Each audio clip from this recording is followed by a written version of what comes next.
어, 워싱턴 대학이라는 곳이 있는데 그곳에 고트만이라는 교수님이 계십니다. 이분이 그 결혼과 이혼에 대해서 이 연구를 하시는 분인데 이 교수님께서 이렇게 자신 연구한 결과에 대해서 말씀을 하신 것을 들은 적이 있습니다.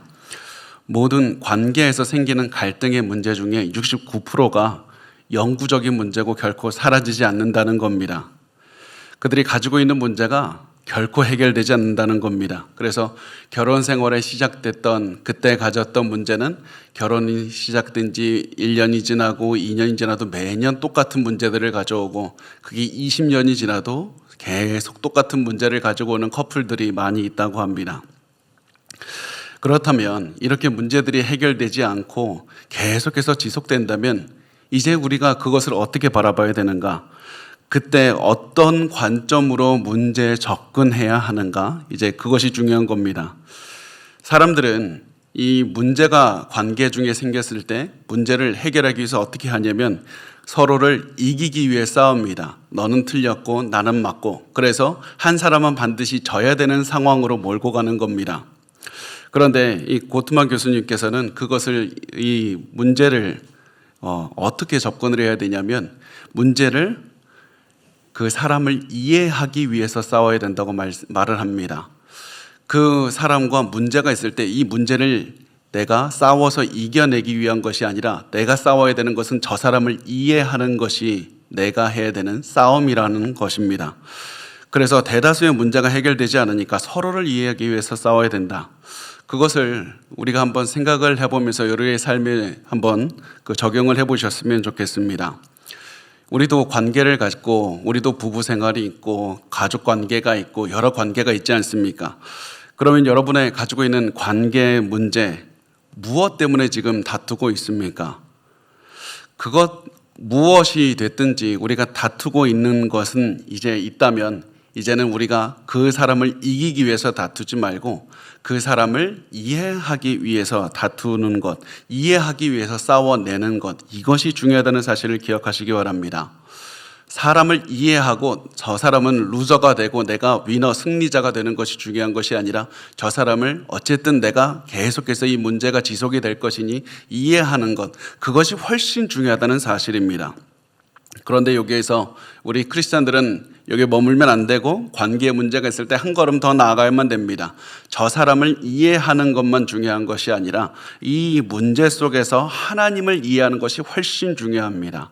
하나님께 매달리고 하나님을 알고 하나님의 성품을 알고 하나님의 뜻이 무엇인지를 아는 것이 가장 중요한 겁니다. 그래서 우리가 관계의 문제, 그 문제가 있을 때 가장 먼저 중요한 것은 하나님과의 관계를 세우고 하나님의 뜻을 이해하기 위해서 싸우는 것이 가장 중요하고 저 사람, 나와 다른 사람들, 나와 다투는 사람과의 그 사람을 이해하기 위해서 싸우는 것이 두 번째로 중요하다는 사실 꼭 우리가 관계의 문제에서 기억하시기를 바랍니다.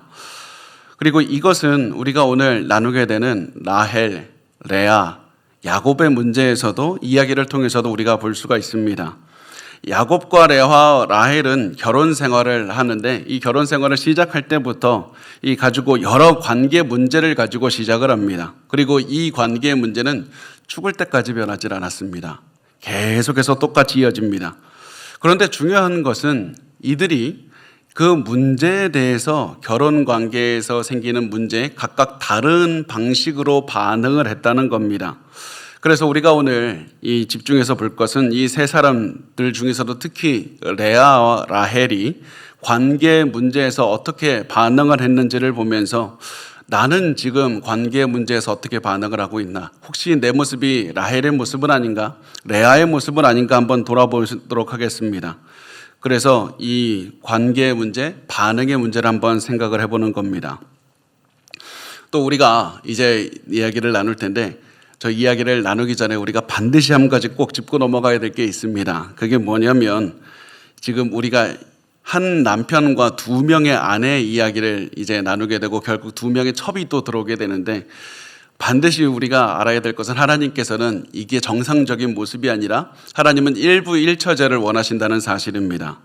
하나님께서는 한 남자와 한 여자가 결혼하는 것을 원하시지 두 남자가 결혼하는 것, 두 여자가 결혼하고 한 남자와 여러 여자, 한 여자와 여러 남자가 결혼하는 것은 하나님의 뜻이 아닙니다.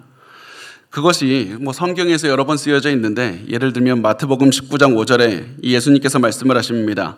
말씀하시기를 그러므로 사람이 그 부모를 떠나서 아내에게 합하여 그 둘이 한 몸이 될지니라 하신 것을 읽지 못하였느냐. 그래서 결국에서는 구약이나 신약 계속해서 하나님께서 하시는 것은 한 남자와 한 여자가 결혼하는 것이다. 일부일처제만을 지지하는 것이 성경의 관점이라는 것을 우리가 반드시 알아야만 됩니다. 왜냐하면 이것에 대해서 언급 없이 넘어가면 마치 앞으로도 왕들도 많은 아내들이 있고 또 많은 아내들이 있는 그 모습이 마치 당연한 것처럼, 마치 이것이 하나님께서 용납하시는 것처럼 여길 수가 있기 때문에 이것을 반드시 언급하고 지나가는 겁니다. 그러면 성경은 왜 이렇게 일부일처제를 단호하게 얘기를 하고 있습니까? 그 이유가 무엇이냐면, 하나님께서 원래 결혼을 만드시면서 남자와 여자 사이에서 남자와 한 여자 사이에서 하도록 하셨을 뿐만 아니라 결혼을 통해서 하나님과 하나님의 백성의 관계를 보여주기 때문입니다. 결혼 관계를 통해서 하나님의 사랑과 헌신, 하나님의 백성을 향한 사랑과 헌신을 보여주고, 하나님의 백성도 하나님께만, 다른 사람이 아니라 다른 신이 아니라 하나님에게만 헌신하기를 원하시는 것이기 때문에 그렇습니다. 그래서 결혼은 하나님과 하나님의 백성의 관계를 상징적으로 보여주는 굉장히 중요한 제도입니다. 그래서 성경은 일부 다처제를 절대로 반대하는 겁니다. 어떤 분들은 말합니다. 성경에서 일부 다처제는 죄다 말하는 그 글자를 갖고 오라고 얘기를 합니다. 만약에 그렇게 생각하신다면 성경을 이해하지 못하고 있는 겁니다. 성경 전체를 통해서도 그런 이야기가 계속 나오지만, 중요한 것은 성경의 전체를 통해서 일부 다처제가 나올 때마다 이야기 속에서 일부 다처제의 폐해도 같이 소개가 됩니다. 일부 다처제의 이야기가 나오는데 아름답게 완벽하게 묘사된 적은 단 한 번도 없습니다. 그리고 그것이 오늘 이야기에도 적용이 됩니다. 야곱이 레아와 라헬 두 명의 여성과 결혼하게 되고 그에 따른 폐단이 이제 자연스럽게 소개가 되는 겁니다. 한 가정이 엄청난 그런 문제의 소용돌이 속으로 빠져들어가는 것이 이제 보여집니다. 그래서 만약에 우리가 야곱 만나서 당신 그러길래 왜 여자 둘이랑 결혼했냐고, 왜 그게 왜 그렇게 하셨냐고 물으면 야곱이 어떻게 대답할 것 같습니까? 천국에 가서 야곱 왜 그렇게 했냐면 야곱이 이렇게 대답할 것 같습니다. 나라고 하고 싶어서 했겠냐고. 그게 내 책임입니까? 나도 속았다고. 나는 원래 한 여자하고만 결혼하려고 했는데 외삼촌 라반에게 속아서 나 그렇게 결혼한 건 아닙니까? 내가 지금 이렇게 된 게 다 삼촌 때문입니다. 나 라헬 한 여자만 사랑했고 한 여자하고만 결혼하려고 했습니다. 삼촌 때문에 일이 다 엉그러졌습니다. 그뿐 아니라 내가 라헬과만 결혼했다면 삼촌을 위해서 7년만 일해도 됐을 겁니다. 그런데 장인에게 이제 속아서 아내 2명 때문에 14년을 일하게 됐습니다. 이게 도대체 뭡니까? 그래서 야곱도 두 여자와 결혼한 것에 대해서 결코 좋지 않은 감정을 가지고 있었습니다. 야곱은 우물가에서 라헬을 만났을 때부터 라헬과 첫눈에 사랑에 빠졌고 라헬과 결혼하고 싶었고 레아와 결혼한 다음에도 라헬만 사랑했습니다. 처음부터 야곱에게는 레아는 안중에도 없었습니다. 그런데 이제 레아와 결혼한 다음에는 야곱이 어떻게 했어야만 됐습니까? 레아를 사랑했었어야만 됐습니다. 레아도 자신의 첫 번째 아내로서 사랑을 했어야만 됐는데 그렇게 하지 않은 겁니다. 그리고 레아는 야곱에게 다가가지 못하고 야곱의 근처만 서성거리면서 그렇게 지내고 있었습니다. 그래서 우리는 야곱을 탓할 수 있습니다. 도대체 사람이 어떻게 그럴 수가 있습니까? 도대체 결혼했으면 좀 레아도 사랑해줘야지 어떻게 라헬만 편애할 수 있습니까? 그 질문에 야곱은 어떻게 대답할까? 생각을 해보니까 야곱이 이렇게 대답할 것 같습니다. 나도 잘 안 된다고. 나도 해보려고 했는데 잘 안 된다고 얘기할 것 같습니다. 왜냐하면 삼촌 라반은 원래 라헬과 야곱이 결혼하도록 그렇게 주선을 해야 되지 않았습니까? 그런데 라반이 이 야곱을 속여서 라헬이 있어야 되는 자리에 레아를 갖다 놓고 결혼식을 진행하게 한 겁니다. 그래서 결혼식 다음날 이 야곱을 감쪽같이 속여서 이 라헬이 아니라 레아와 첫날 밤 보내게 하고 다음날 아침에 이 야곱이 삼촌에 대해서 든 배신감은 엄청났을 겁니다. 그런데 야곱의 입장이라면 레아에 대한 배신감도 굉장히 컸을 겁니다. 용납되지 않았을 겁니다. 아무리 아버지가 시켰다고는 하지만 그래도 나와 함께 밤을 그렇게 지새우면서 나 라헬 아니라고 한마디만 해주면 되는데 어떻게 그렇게 한마디도 해주지 않을 수가 있느냐? 어떻게 그렇게 아무 말도 하지 않고 나를 완벽하게 속을 수가 있느냐? 게다가 이제 당신 때문에 내가 계획에도 없던 7년을 더 일해야 되지 않느냐? 이게 도대체 무슨 꼴이냐? 그런 마음 때문에 야곱은 레아에 대해서 좋은 감정을 갖기가 힘들었을 겁니다. 그리고 야곱은 결국 레아에게 마음을 열려고 하지를 않았습니다. 그런 야곱 때문에 레아의 인생은 굉장히 비참하게 됩니다. 레아는 결혼 시작 때부터 남편의 사랑을 받기 위해서 처절하게 노력하면서 살게 됩니다. 레아의 잘못이 있다면 결혼하기 전부터 야곱을 사랑한다는 것이 전부였습니다. 그래서 의도하지 않게 그냥 사랑하고 있는 것을 아버지에게 들키게 되고 아버지가 자신의 마음을 이용해서 자기를 또한 사용했는데 자기는 어쩔 수 없이 아버지의 명령에 따라서 살다 보니까 결혼의 첫 단추부터 남편에게 미움을 받는 그런 시작을 하게 되었던 겁니다. 그럼에도 불구하고 자신은 아버지의 명령에 따랐기만 했을 뿐인데도 이 레아는 남편 야곱에 대한 죄책감을 가지고 있었고 남편을 속였다는 또 동생 라헬에게도 죄책감이 있었습니다. 왜냐하면 결과적으로 라헬의 결혼에는 그 자리에 자신이 들어가서 동생의 남편을 가로챈 셈이 되었기 때문에 그렇습니다.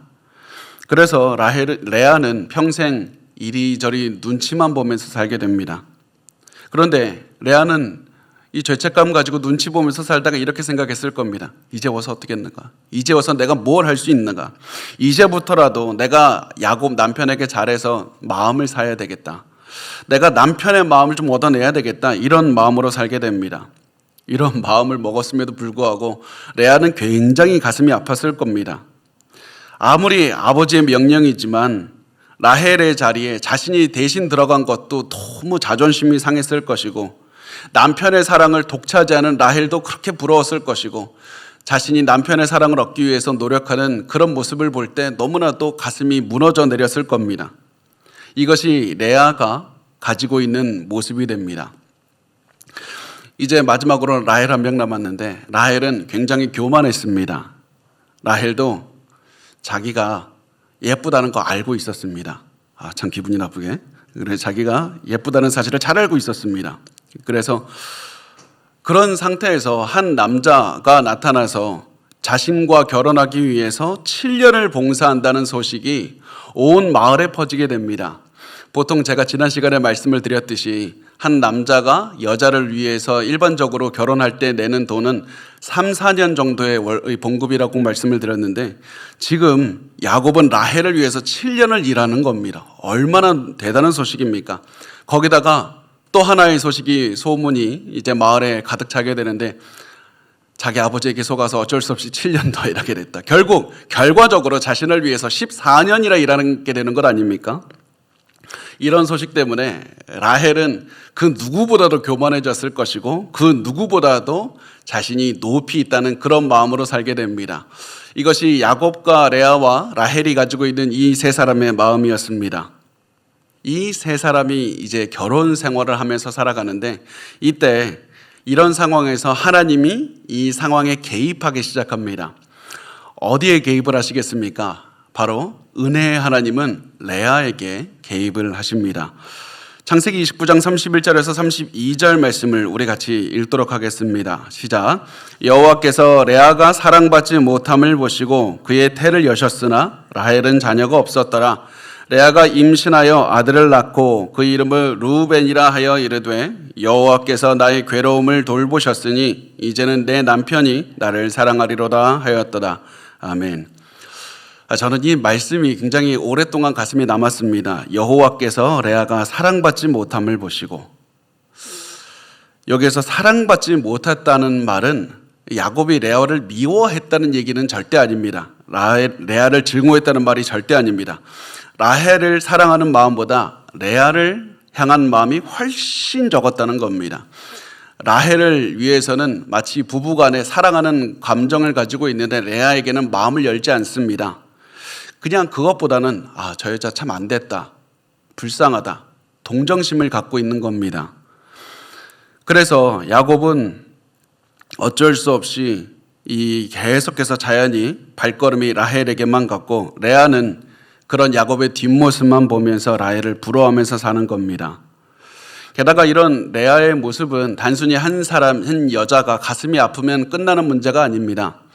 이 당시에 일부 다처제 집안에서는 이 여자들 아내들의 순위가 자연스럽게 또 결정이 되지 않습니까? 그게 뭐 공식적으로 지정하지 않아도 남편이 이 아내를 굉장히, 어떤 아내는 낮추어서 이렇게 대한다면 이 아내는 아내들 중에서도 서열이 떨어지게 되는 겁니다. 무시당하게 됩니다. 야곱의 가정에서 레아의 위치가 이렇게 가장 낮았다는 것을 보여주고 있습니다. 이것이 레아의 모습이었고, 레아의 사랑받지 못하는 모습이었고, 중요한 것은 하나님께서 레아의 사랑받지 못함을 보셨다는 사실입니다. 하나님께서는 사랑받지 못하고 고난이 있고 억울함이 있는 사람들을 그냥 지나치지 않습니다. 하나님은 사랑받지 못하는 사람들, 아파하는 사람들을 돌보시는 분입니다. 세상 아무도 받아주지 않아도 하나님께서는 사랑받지 못하고 외면당하는 사람의 마음을 살피시고 특별하게 그 사람들에게 사랑을 부어주시는 분입니다. 그래서 우리가 만약에 레아의 모습이 내 모습과 같다, 그런 마음이 든다면 하나님께서는 나에게 특별하게 나를 보고 계신다, 나에게 사랑을 부어주고 계신다는 그 사실을 여러분도 꼭 기억하시기 바랍니다. 하나님께서는 사랑받지 못하는 사람과 함께 하시는 분입니다.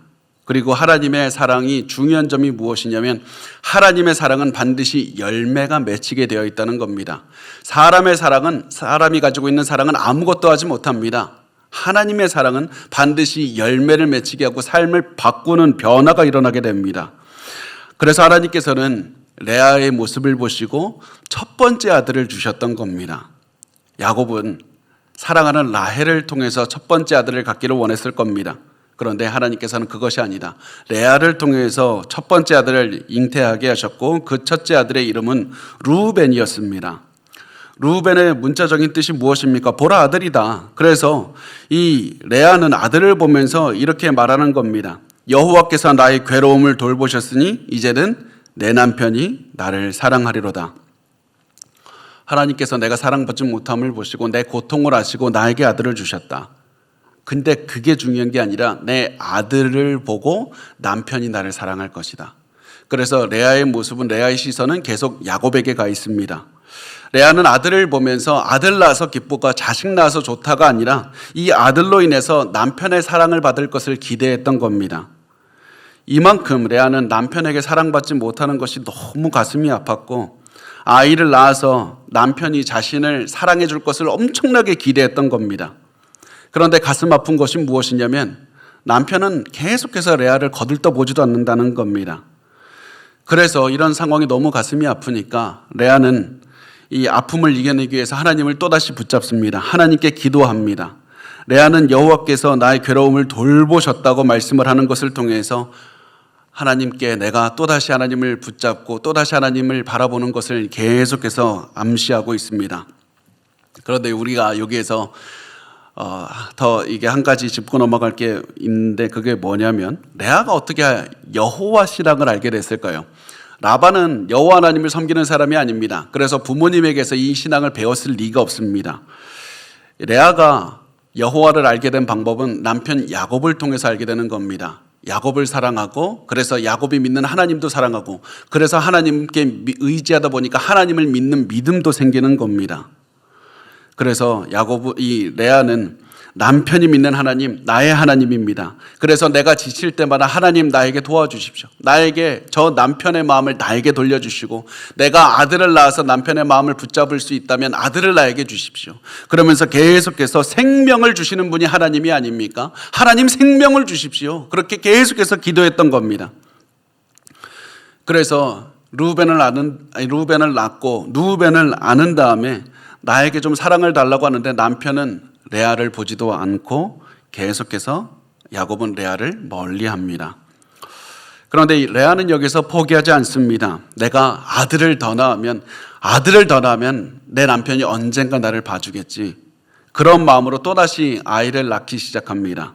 33절과 34절 말씀입니다. 그가 다시 임신하여 아들을 낳고 이르되 여호와께서 내가 사랑받지 못함을 들으셨으므로 내게 이 아들도 주셨도다 하고 그의 이름을 시므온이라 하였으며 그가 또 임신하여 아들을 낳고 이르되 내가 그에게 새 아들을 낳았으니 내 남편이 지금부터 나와 연합하리로다 하고 그의 이름을 레위라 하였으며 이후에 하나님께서 아들을 하나 더 주셨는데 그 아들의 이름은 들음이라는 의미의 시므온이라고 했습니다. 레아는 시므온을 낳고 이렇게 말합니다. 여호와께서 내가 사랑받지 못함을 들으셨다. 르우벤 때는 보셨다고 하는데 이제는 들으셨다고 합니다. 하나님께서 내 모든 상황을 알고 계신다. 그러면서 레아가 고백하는 것은 내가 사랑받지 못한다. 남편에게 사랑받지 못한다. 다시 말하면 내가 첫째 아들을 낳았는데도 남편은 나에게 마음을 주지 않고 사랑받지 못했다. 그래서 내가 하나님께 또 구했더니 하나님께서 아들을 통해서 또다시 사랑받을 수 있는 기회를 주셨다는 겁니다. 그런데 문제가 뭡니까? 또다시 야곱은 사랑하지 않습니다. 마음을 열지 않습니다. 그래서 레아는 또다시 셋째 아들을 낳습니다. 그리고 그 이름을 레위라고 지었고 레위라는 이름의 뜻은 연합함, 연합이라는 의미입니다. 레위라고 이름을 지은 이유가 남편이 이 아들 보고 나하고 좀 연합했으면 좋겠다라는 그런 의미입니다. 레아는 더 이상 사랑이라는 말도 쓰지 않습니다. 남편이 나를 사랑해 주는 것 이제 그거 포기했기 때문에 그렇습니다. 이제는 내가 남편의 사랑이 아니라 남편이 나와 함께 있기만 해도 좋겠다. 이제 남편이 내 마음 알아주고 함께 있어 주기를 원하는 겁니다. 계속해서 레아의 가슴은 무너져만 내리고 계속해서 이제는 이 레아가 야곱에 대해서 가지고 있는 그 모든 열정들도 너무나도 큰 깊은 상처로만 남고 있었던 겁니다.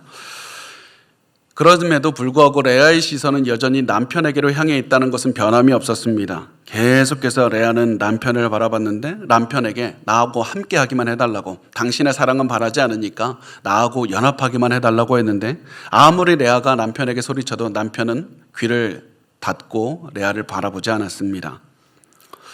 그런데 놀라운 일이 이때 변화가 일어납니다. 그게 뭐냐면 레아가 아들을 낳으면서 남편의 사랑을 받기 위해서 계속해서 하나님께 매달리다 보니까 레아가 하나님에 대한 믿음이 깊어진 겁니다. 레아가 영적인 성숙함이 일어나게 되는 겁니다. 레아는 남편이 자신을 보지 않아서 하나님께 남편의 마음 먹게 해달라고 계속해서 기도하면서 고난 중에 기도하고 고난 중에 하나님께 의지하면서 살다 보니까 하나님에 대한 믿음도 깊어지고 이 삶도 변화가 되어서 영적으로 성숙하게 되었고 하나님만 의지하게 되는 겁니다. 그래서 이제 셋째 아들을 낳은 다음에 레아는 더 이상 남편에게 끌려다니지 않게 됐습니다. 심지가 굳게 되었습니다. 남편으로 인해서 일희일비하는 그런 사람이 아니었습니다. 남편이 인정해주면 행복해하고 남편이 인정해주지 않으면 불행해하는 그런 사람이 아니었습니다. 이제 레아는 하나님 한 분만으로 만족하는 상태가 되었습니다. 그것이 넷째 아들 유다를 얻었을 때 잘 드러납니다. 우리 35절 말씀을 같이 읽겠습니다. 시작. 그가 또 임신하여 아들을 낳고 이르되 내가 이제는 여호와를 찬송하리로다 하고 이로 말미암아 그가 그의 이름을 유다라 하였고 그의 출산이 멈추었더라. 레아가 넷째 아들을 낳고 더 이상 남편의 사랑을 구하지 않습니다. 하나님을 찬양할 뿐입니다. 나는 하나님을 찬송할 것이다. 남편의 사랑을 얻는 것보다 하나님의 찬송하는 것으로 시선이 옮겨졌기 때문에 그렇습니다. 남편이 동생 라헬을 사랑하고 나를 사랑하지 않고 나는 거들떠보지 않아도 나는 하나님 한 분만으로 인해서 만족감을 누린다. 이렇게 얘기를 하는 겁니다.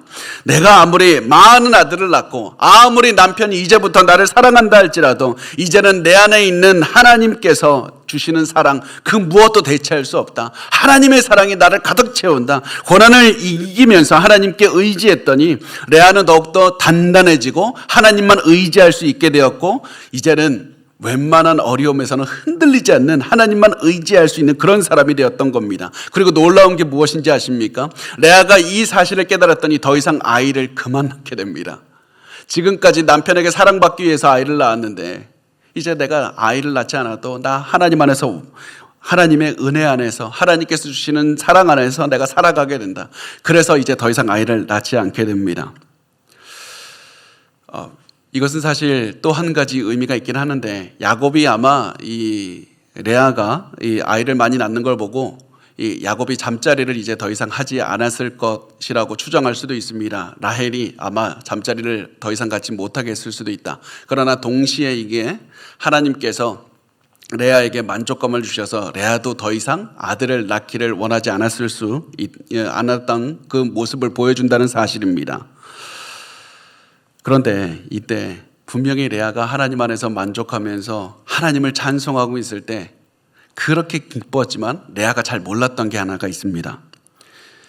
분명히 레아는 남편의 사랑을 얻기 위해서 기도하면서 하나님께 의지했지만 남편의 사랑은 얻지 못했습니다. 그래서 레아는 내가 아무것도 없어도 나 아무 복도 받지 못했지만 하나님을 사랑한다고 이렇게 고백했을 겁니다. 그런데 하나님은 레아가 인식하지 못하는 엄청난 복을 주셨습니다. 그것은 레아가 이때 낳은 자식들을 통해서 엄청난 인류 역사가 변하게 된다는 사실입니다. 레아가 낳은 레위를 통해서 아론과 모세가 태어납니다. 그리고 유다를 통해서 왕들이 태어나고 다윗이 태어나고 메시아가 탄생하게 됩니다. 엄청난 복이 아닙니까? 레아는 몰랐습니다. 레아는 남편에게 사랑받지 못한다는 이유로 사랑받기 위해서 노력했고 그냥 자신의 힘으로 노력했던 것이 아니라 하나님께 의지하면서 기도했고 하나님은 그런 레아를 특별하게 사랑하셨던 겁니다. 하나님께서는 레아는 몰랐지만 나중에 레아가 천국 가서 볼 수 있는 하나님께서 나에게 엄청난 복을 주고 계셨다. 그것을 알게 되는 겁니다. 여러분도 레아와 같이 배우자의 사랑 받지 못했을 수도 있습니다. 삶에 많은 고난이 있었을 수 있습니다. 그런데 하나님께서 여러분의 상황을 바라보고 계시고 여러분의 기도를 듣고 계신다는 사실을 기억하셔야만 됩니다. 고난 중에 하나님께 기도하셔야만 됩니다. 그렇게 계속해서 하나님께서 고난 중에서도 기도하며 하나님을 따르는 그 삶을 하나님 반드시 보시고 실망해도 또다시 기도하고 실망해도 또다시 기도하는 그런 삶의 과정을 통해서 하나님은 여러분을 하나님 닮은 사람, 하나님만 의지하는 사람으로 만들고 계실 뿐만 아니라 엄청난 복, 내가 지금은 깨닫지 못하지만 나중에 10년이 지나면 깨달을 것, 내가 죽기 전에 깨달을 것, 아니면 내가 천국 가서야 내가 이만큼이나 많은 복을 받았구나. 그것을 깨닫는 반드시 은혜의 시간을 주실 겁니다. 여러분, 그래서 그 생각을 하면서 하나님만 바라보시고 내가 레아와 같은 상황에서도 두려워하지 않고 불안해하지 않고 하나님 안에서 하나님을 찬송하는 삶을 사시기 바랍니다. 그런데 이렇게 언니가 아들을 낳는 모습을 보는 라헬은 견딜 수가 없었습니다. 왜냐하면 라헬은 아이를 낳을 수가 없었기 때문입니다. 분명히 라헬 자신은 언니보다도 그 누구보다도 외모가 출중했을 것이고 인기도 많았을 것이고 남편 야곱의 사랑도 독차지하고 있었습니다. 그런데 아들을 낳을 수가 없었던 겁니다. 이때까지 라헬에게는 큰 꿈이 있었습니다. 라헬이 가진 꿈은 이 하나님의 복을 자신을 통해서 이루는 것이었습니다. 남편 야곱에게서 라헬은 여러 이야기를 들었을 겁니다. 내가 여기에 오기까지 어떤 일이 있었는가? 아브라함이 받은 복, 하나님께서 어떤 복을 주시겠다고 약속하셨는가? 그리고 내가 그 복을 얻기 위해서 아버지와 형을 속이고 있었던 일들, 도망하다가 베델에서 하나님을 만나고 하나님께서 나에게 많은 자손의 복을 주시겠다고 약속한 그 모든 것들을 들었던 겁니다. 그리고 그 약속의 이야기를 들으면서 라헬은 가슴속으로 생각했습니다. 나를 통해서 그 약속이 이루어지기를 원한다. 내가 그 약속을 이루어지는 통로가 되었으면 좋겠다. 내가 많은 자손을 낳아야 되겠다. 그런 마음이 있었던 겁니다. 그런데 아무리 기다려도 라헬은 아이를 낳을 수가 없었습니다. 그리고 라헬은 좌절했고 당황했습니다. 우리 시대에 21세기에 아이를 낳지 못하는 것, 그거 큰 문제 없고 사람들이 손가락질하는 것 당연히 없습니다. 그런데 이 당시 고대 근동 사회에서는 아이를 낳지 못하는 여자는 크게 수치스럽게 여겼습니다. 불명예스럽게 여겼습니다. 왜냐하면 그 당시 사람들은 어떻게 생각을 했냐면 여자가 아이를 낳지 못하는 이유는 죄 때문이다. 죄를 지어서 신이 처벌하기 위해서 애를 낳지 못하게 하는 것이라고 생각을 했습니다. 그래서 아이를 낳지 못하는 여자는 굉장히 수치스럽게 생각했고 공개적으로 망신을 당한다고 생각했고 그래서 라헬이 너무나도 괴로웠던 겁니다. 단순히 아이를 낳지 못했던 것뿐만 아니라 자신이 신에게 처벌을 받고 있다고 생각했기 때문입니다. 그런데 자신은 아이를 낳지 못하는데 아이를 많이 낳는 저 언니 레아가 너무나도 미웠습니다. 자신은 평소에 나 우월한데, 나 괜찮은데, 언니보다 훨씬 뛰어난데 이렇게 우월하다고 생각했던 자신이 언니 앞에 가면 너무나도 작아지는 것처럼 느껴졌습니다. 게다가 시간이 지나면 우리 남편이 지금은 나를 사랑하지만 시간이 지나면 그래서 내 외모도 다 사라지게 되는 때가 오면 저 아들을 많이 낳은 언니에게로 마음이 옮겨가진 않을까? 굉장히 불안했습니다. 두려웠습니다. 이것이 라헬이 당하고 있던 고난이었습니다. 레아는 남편의 사랑을 받지 못하고 있다는 고난을 받았고 라헬은 아이를 낳지 못하는 고난을 받았습니다. 그리고 두 사람은 다 하나님께 기도하는 똑같은 반응을 보였습니다. 그런데 이 두 사람이 고난에 접근하는 방식은 달랐습니다. 레아는 고난이 지속될수록 하나님을 믿는 싸움을 했습니다. 하나님께 매달리는 싸움을 했습니다. 라헬을 증오하는 싸움, 야곱을 증오하는 싸움이 아니었습니다. 그런데 라헬은 고난이 지속될수록 하나님을 의지하는 싸움을 하지 않았습니다. 그래서 아무리 시간이 지나도 라헬은 어린아이와 같은 모습, 성숙하지 못한 모습으로 지속이 되게 됩니다. 그래서 결국 라헬은 자신이 아이를 낳지 못해서 생기는 그 분노를 야곱 남편에게 쏟아붓게 됩니다. 창세기 30장 1절에서 2절 말씀입니다. 라헬이 자기가 야곱에게서 아들을 낳지 못함을 보고 그의 언니를 시기하여 야곱에게 이르되 내게 자식을 낳게 하라. 그렇지 아니하면 내가 죽겠노라. 야곱이 라헬에게 성을 내어 이르되 그대를 임신하지 못하게 하시는 이는 하나님이시니 내가 하나님을 대신하겠느냐. 라헬은 일이 자기 마음대로 되지 않으니까 남편에게 화를 냅니다. 라헬은 레아보다는 외모가 분명히 뛰어났을 겁니다. 그렇지만 하나님 앞에서 교만하게 살았고 겸손하게 살지 않았고 자신이 원하는 것은 무엇이든지 가져야 직성이 풀리는 성격이었습니다. 교만한 라헬은 하나님을 의지하지 못했던 겁니다. 그래서 하나님께서는 일부러 라헬의 태를 닫으셔서 라헬을 겸손하게 만들고 계셨고 하나님을 의지하도록 이끌고 계셨던 겁니다. 그런데 라헬은 그것을 깨닫지 못하고 계속해서 분노했고 그것을 남편에게 쏟아부었던 겁니다. 그래서 우리가 알 수 있는 것이 무엇입니까? 사회적으로 아무리 잘난다 할지라도 그것이 겸손하지 못한다면 하나님께서는 겸손하도록 낮추신다는 겁니다. 고난을 통해서 낮추십니다. 저는 오늘 라헬의 모습을 보면서 많은 위로를 받았습니다. 하나님께서는 예쁜 것들과 잘생긴 것들을 겸손하게 낮추신다. 얼마나 많은 이게 위로가 되든지 우리가 외모가 잘난 사람들을 부러워할 필요가 없습니다. 하나님께서는 어차피 낮추십니다. 교만하면 안 됩니다. 그런데 라헬은 하나님께서 자신을 낮추고 계신다는 그 사실을 깨닫지 못하고 이 남편에게 분노를 쏟아내고 있습니다. 그리고 그 말을 들은 남편이 야곱이 아내에게 이렇게 말을 합니다. 내가 할 수 있는 거 다 했지 않느냐. 그런데 당신이 임신하지 못하는 것은 내 책임이냐? 하나님께서 당신에게 생명을 주지 않기 때문에 그런 것이 아니냐. 하나님께서 생명 주시지 않았는데 나보고 어쩌라는 말이냐. 사실 이 말을 들은 라헬도 아무 말도 할 수 없었습니다. 왜냐하면 라헬도 알고 있었기 때문에 그렇습니다. 하나님이 생명을 주시는 분이다. 그런데 이 사실을 깨달은 그때 라헬이 뭐 했어야만 됐습니까? 기도함에 매달렸어야만 됐습니다. 자신을 낮추고 하나님께 붙잡았어야만 됐습니다. 생명은 하나님께서 주시는 것이니 나에게도 아이를 낳게 해주십시오. 기적을 이루어 달라고 기도했어야만 됐습니다. 그런데 라헬은 그렇게 하지 않습니다. 라헬은 여전히 교만했습니다. 그래서 사람의 능력을 의지해서 자기가 직접 아이를 낳게 하는 방법을 찾아냅니다. 그것이 무엇이냐면 자신의 여종을 남편에게 줘서 대리모로 아이를 낳게 하는 것이었습니다. 창세기 30장 3절에서 8절 말씀입니다. 라헬이 이르되 내 여종 빌하에게로 들어가라. 그가 아들을 낳아 내 무릎에 두리니 그러면 나도 그로 말미암아 자식을 얻겠노라 하고 그의 시녀 빌하를 남편에게로 아내로 주매 야곱이 그에게로 들어갔더니 빌하가 임신하여 야곱에게 아들을 낳은지라. 라헬이 이르되 하나님이 내 억울함을 푸시려고 내 호소를 들으사 내게 아들을 주셨다 하고 이로 말미암아 그의 이름을 단이라 하였으며 라헬의 시녀 빌하가 다시 임신하여 둘째 아들을 야곱에게 낳음에 라헬이 이르되 내가 언니와 크게 경쟁하여 이겼다 하고 그의 이름을 납달리라 하였더라. 자, 라헬이 야곱에게 자신이 결혼할 때 그 아버지 라반이 자신에게 주었던 그 시녀가 있는데 그 빌하라는 시녀를 야곱에게 잠자리 상대로 주었던 겁니다. 이렇게 해서 왜 주었냐? 그 당시에는 종이 자식을 낳으면 그 종이 낳은 자식은 주인의 소유가 됐습니다.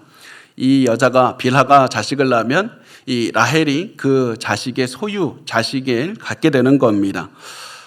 그렇게 하자고 이야기를 이제 야곱에게 제안을 했을 때 야곱은 그 제안을 반대했어야만 됐습니다. 우리 그렇게 하면 안 된다. 하나님의 뜻이 아니다라고 했었어야만 됐습니다. 왜냐하면 야곱은 아브라함이 사라의 말을 듣고 하갈과 동침했을 때 그것이 하나님의 뜻이 아니다. 어떤 일이 벌어졌는지 야곱 잘 알고 있습니다. 그런데도 불구하고 야곱은 라헬의 말을 듣고 그냥 상관없이 라헬의 여종 빌하와 잠자리를 갖게 됩니다. 그리고서는 이제 두 아들을 얻게 되는데 두 아들은 단과 납달리였습니다. 라헬은 이제 첫 번째 아들이 태어났을 때는 하나님께서 내 억울함 푸신다는 의미로 단이라고 했고, 두 번째 아들은 내가 언니 레아와 경쟁해서 이겼다는 의미, 그래서 경쟁이라는 뜻의 납달리라고 이름을 지었습니다. 라헬이 이 빌하가 낳은 아들들을 보면서 내가 드디어 언니를 따라잡을 수 있게 됐다, 그런 마음을 갖게 됐던 겁니다. 그런데 잘 보면 빌하가 두 아이를 낳아봤자 레아가 이미 아들 4명 낳지 않았습니까? 그래서 레아 대 라헬이 4대 2였습니다. 그렇게 스코어가 되니까 딱 보니까 레아가 사실은 여유를 좀 가져도 되는데 라헬이 여종 통해서 두 아들을 낳는 걸 보니까 믿음이 있었던 레아도 흔들리기 시작합니다. 여유 가져도 되고 하나님께서 자기에게 복 주셨는데 내가 가만히 있다가는 빌하가 애기 더 낳아서 나를 따라잡겠다, 그런 마음이 드는 겁니다. 그래서 안 되겠다, 나도 나의 여종을 남편에게 보내야 되겠다. 그래서 또 이제 아이개를 낳게 됩니다. 9절에서 13절 말씀이 이렇게 써 있습니다. 레아가 자기의 출산이 멈춤을 보고 그의 시녀 실바를 데려다가 야곱에게 주어 아내로 삼게 하였더니 레아의 시녀 실바가 야곱에게서 아들을 낳음에 레아가 이르되 복되도다 하고 그의 이름을 가시라 하였으며, 레아의 시녀 실바가 둘째 아들을 야곱에게 낳음에 레아가 이르되 기쁘도다, 모든 딸이 나를 기쁜 자라 하리로다 하고 그의 이름을 아셀이라 하였더라. 자, 이렇게 해서 레아는 여종 실바를 통해서 또 2명의 아들을 얻게 되는데 그 2명의 아들은 우선 복을 의미하는 의미의 갓, 그리고 기쁨을 의미하는 아셀이라는 아들이었습니다. 한때 결혼할 대상도 못 찾았던 레아가 이제는 6명이나 되는 아이의 어머니가 된 겁니다. 그래서 이제 레아와 라헬의 점수차가 6대 2가 됐습니다. 이것을 통해서 레아의 믿음이 흔들리는 모습을 보게 되죠. 믿음이 있는 사람도 환경에 따라서 이렇게 흔들리는 모습을 보이게 되는 겁니다. 참 씁쓸한 겁니다. 세상 살다 보면 우리도 라헬처럼 흔들릴 때가 있습니다. 그렇게 흔들리다가도 하나님 앞에 또다시 믿음을 붙잡고 나아가게 되는 것이 우리의 모습입니다. 그래서 너무 흔들린다고 해서 죄책감 가질 필요 없고 또다시 흔들린 상황에서 하나님을 믿고 나아가시면 됩니다. 그런데 이때 한 가지 중요한 일이 벌어집니다. 레아의 아들 루벤이 합환채라는 식물을 가지고 온 겁니다. 14절에서 16절은 말씀을 합니다. 우리 같이 읽을까요? 시작. 밀 거둘 때 루벤이 나가서 들에서 합환채를 얻어 그의 어머니 레아에게 드렸더니 라헬이 레아에게 이르되 언니 아들의 합환채를 청구하노라. 레아가 그에게 이르되 내가 내 남편을 빼앗은 것이 작은 일이냐? 그런데 내가 내 아들의 합환채도 빼앗고자 하느냐? 라헬이 이르되 그러면 언니 아들의 합환채 대신에 오늘 밤에 내 남편이 언니와 동침하리라 하니라. 저물 때 야곱이 들에서 돌아오매 레아가 나와서 그를 영접하며 이르되 내게로 들어오라. 내가 내 아들의 합환채로 당신을 산노라. 그 밤에 야곱이 그와 동침하였더라. 아멘. 이때 루벤의 나이가 한 7, 8세 정도 되었다고 추정을 합니다. 이때 루벤이 합환채를 발견을 하는데 이 합환채가 실질적으로 존재하는 그런 식물이고 이 당시에서는 사람들이 어떻게 믿었냐면 최음제의 역할을 했다. 생식 능력을 더욱더 강화시키는 능력이 있다고 그렇게 믿었던 겁니다. 실질적으로 과학적으로 그렇다는 것이 아니라 미신적으로 그렇게 믿었습니다. 그런데 중요한 것은 레아와 라헬이 이 합환채의 능력을 믿었다는 데 있습니다. 이런 능력이 있다고 생각을 해서 라헬은 이 레아의 아들 르우벤이 가지고 온 합환채를 라헬은 갖고 싶었습니다. 저 합환채만 있으면 자신의 불임을 치료할 수 있을 것이라고 생각을 한 겁니다. 얼마나 어리석습니까? 계속해서 하나님께서는 하나님을 의지하고 기도하는 모습을 통해서 하나님께서 자녀를 주시기를 원하는데 레아는 계속해서 합한 채 다른 것들, 다른 여자를 통해서 아이를 낳는 그런 모습으로 계속 잘못 가고 있었던 겁니다. 그래서 라헬은 레아에게 합한 채를 달라고 얘기를 합니다. 그러자 레아는 굉장히 가슴이 아픈 이야기를 합니다. 너가 내 남편을 빼앗은 것이 작은 일이냐? 그런데 너가 내 아들의 합한 채도 빼앗고자 하느냐? 이게 가슴 아팠던 레아의 상처를 그대로 드러내는 말입니다. 너무나도 가슴이 아팠던 겁니다. 내 남편도 너를 사랑하는데 이제 내가 가지고 있는 합한 채마저 가져가려고 하느냐? 너무나도 가슴이 아팠습니다. 그래서 이런 말을 듣고 라헬은 다른 말은 하지 않고 나 그 합한 채 주면 당신이 또한 우리 남편 야곱과 잠자리를 갖게 해주겠다고 얘기를 합니다. 그리고 이걸 통해서 더 큰 사실을 우리가 알 수 있는데 라헬이 이 집안에서 막강한 권력을 가지고 있었다는 겁니다. 남편이 오늘 어떤 시녀와 잘지 어떤 부인과 잘지 라헬이 다 결정하는 권력이 있었습니다. 그래서 라헬의 허락을 받고 레아도 남편과 잠자리를 가질 수가 있었습니다. 그래서 라헬에게서 허락을 받은 레아는 남편에게 가서 이렇게 얘기를 합니다. 그를 영접하여 이르되 내게로 들어오라. 내가 내 아들의 합한 채로 당신을 산노라. 그렇게 해서 겨우 또 남편과 잠자리를 갖게 됩니다. 굉장히 가슴 아픈 이야기죠. 그렇게 한 다음에 레아는 또다시 아들을 낳게 됩니다. 17절에서 21절 말씀입니다. 하나님이 레아의 소원을 들으셨으므로 그가 임신하여 다섯째 아들을 야곱에게 낳은지라. 레아가 이르되 내가 내 시녀를 내 남편에게 주었으므로 하나님이 내게 그 값을 주셨다 하고 그의 이름을 이사가리라 하였으며 레아가 다시 임신하여 여섯째 아들을 야곱에게 낳은지라. 레아가 이르되 하나님이 내게 후한 선물을 주시는도다. 내가 남편에게 여섯 아들을 낳았으니 이제는 그가 나와 함께 살리라 하고 그의 이름을 수불론이라 하였으며 그 후에 그가 딸을 낳고 그의 이름을 디나라 하였더라. 자, 성경에서는 합한 채에게는 능력이 없다고 확실하게 말을 하고 있습니다. 왜 그렇습니까? 레아는 합한 채 안 먹었는데 하나님께서 자녀를 주셨기 때문에 그렇습니다. 자녀를 주시는 분, 생명을 주시는 분은 하나님이시다. 레아가 생명을 낳을 수 있었던 이유는 합한 채를 먹어서가 아니라 하나님께 기도했기 때문이고 하나님께서 그 기도에 응답하셨기 때문이다. 그래서 하나님께서 일부러 성경은 이 표현을 씁니다. 하나님이 레아의 소원을 들으셨으므로 레아의 기도를 들으셨기 때문에 레아가 임신할 수 있었다는 말씀을 합니다. 그렇게 해서 이제 두 아들을 주시는데 이 첫 번째 이제 주시는 요번에 이 다섯 번째 아들 그 이사갈이라는 아들인데 보상이라는 의미입니다. 내가 내 여종 실바까지 남편에게 주면서 헌신적으로 남편에게 자식을 안겨주기 위해서 노력했다. 그 마음 하나님께서 나에게 보상해 주셨다. 그런 의미로 또 그 이사갈이라고 했고 다음 여섯 번째 아들은 하나님께서 이 아들을 선물로 주셨다. 그래서 이 아들 나와 내 남편이 이 아들로 인해서 함께 거할 것이다. 그래서 수불론이라고 이름을 지었습니다. 또다시 무엇이 드러납니까? 레아가 하나님을 또다시 바라보게 된 것을 의미합니다. 또다시 하나님을 바라보고 하나님이 선물로 주셨고 하나님이 하시고 계속해서 하나님께로 다시 돌아가는 그런 모습을 보이고 있습니다.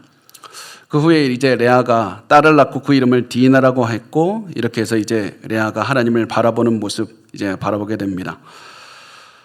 이렇게 해서 레아는 많은 아들을 낳게 됐는데 레아는 내가 이겼다, 내가 승리했다 이런 마음을 가졌을 수도 있고 라헬은 그 모습 보면서 나는 안 되나 보다 이렇게 포기했을 수도 있습니다.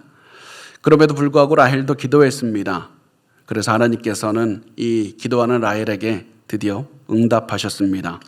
22절에서 24절 말씀을 보면 하나님이 라헬을 생각하신지라 하나님이 그의 소원을 들으시고 그의 태를 여셨으므로 그가 임신하여 아들을 낳고 이르되 하나님이 내 부끄러움을 씻으셨다 하고 그 이름을 요셉이라 하니 여호와는 다시 다른 아들을 내게 더하시기를 원하노라 하였더라. 하나님께서 라헬을 생각하셨다 이 말은 하나님이 그동안에 라헬을 까먹고 있었다는 의미가 아닙니다. 너 거기 있었네 그런 의미가 아닙니다. 라헬을 생각하셨다는 것은 하나님께서 특별한 은혜를 주셨다는 겁니다. 그때 하나님께서 특별한 은혜를 주셔서 구원하셨다는 의미입니다. 하나님께서 라헬을 특별하게 생각하시고 라헬에게 자녀를 주셨습니다. 그것을 보면 또다시 무엇을 말씀합니까? 합한 채가 너가 지금 가지고 있는 그 어떠한 것이라도 희망이 되지 못한다. 하나님만이 너의 희망이 된다. 하나님께서 생명을 주시고 하나님께서 너의 인생을 이끌어 가신다. 그래서 하나님이 그의 소원을 들으시고 그의 태를 여셨다. 합한 채가 중요한 게 아니었다. 하나님께 기도하는 것이 중요했다라는 것을 말씀을 하고 있습니다. 이렇게 해서 결국 이제 야곱의 집안에 여러 번째 아들이 태어나고 그 이름이 요셉이 됩니다. 이렇게 해서 우리가 오늘 나누는 말씀을 다 나눴는데요. 우리가 이제 이 가정 지금까지 나눈 모습을 보면 잘 처음에 나눈 것이 이해가 될 겁니다. 처음에 시작하는 것과 끝이 그렇게 다르지가 않습니다. 라헬은 계속해서 야곱의 유일한 사랑입니다. 그리고 이 야곱은 레아를 잘 대해 주었지만은 사랑으로 대해 주진 않았고 레아는 결국 야곱의 사랑을 받지 못합니다. 아무것도 변하지 않았습니다. 뭐가 도대체 변한 겁니까? 그런데 사실은 이 상황 속에서 두 가지가 변했습니다. 하나는 하나님께서 레아의 상황은 변하지 않았지만 레아를 변화시켜 주셨다는 겁니다. 레아가 하나님만을 의지하는 단단한 사람으로 굉장히 하나님만을 찬양하는 유다의 그 고백을 할 수 있는 그런 하나님을 바라보는 심지가 굳은 사람으로 만들어 주셨습니다. 또 한 가지는 야곱이 레아를 통해서 큰 복을 받았다는 겁니다. 야곱은 몰랐습니다. 그런데 하나님께서는 레아를 통해서 많은 아들을 주셨을 뿐만 아니라 레아가 받는 복, 레아를 통해서 모세와 또 아론이 태어나고 또 다윗이 태어나고 이런 모든 복을 야곱이 얻게 되는 겁니다. 하나님께서는 레아에게도 복을 주시고 야곱에게도 복을 주셨습니다. 여러분 그 결론이 이제 어떻게 납니까? 우리가 뒤에서 보게 될 거지만 창세기 49장 31절에 이렇게 써 있습니다. 아브라함과 그의 아내 사라가 거기 장사되었고 이삭과 그의 아내 리브가도 거기 장사되었으며 나도 레아를 그곳에 장사하느라. 그러면서 이제 야곱도 레아와 함께 묻혀서 평생 같은 이제 무덤에서 묻히게 됩니다. 라헬은 다른 곳에 묻히게 되죠. 우리가 오늘 레아와 라헬 이 모습을 보면서 우리가 한 가지를 기억하셨으면 좋겠습니다. 하나님께서는 여러분의 기도를 듣고 있습니다. 하나님께서는 고난 중에서 여러분을 만나고 계십니다. 여러분의 삶 속에서 야곱과 같은 내 남편이 나를 사랑하지 않아서 괴롭습니다.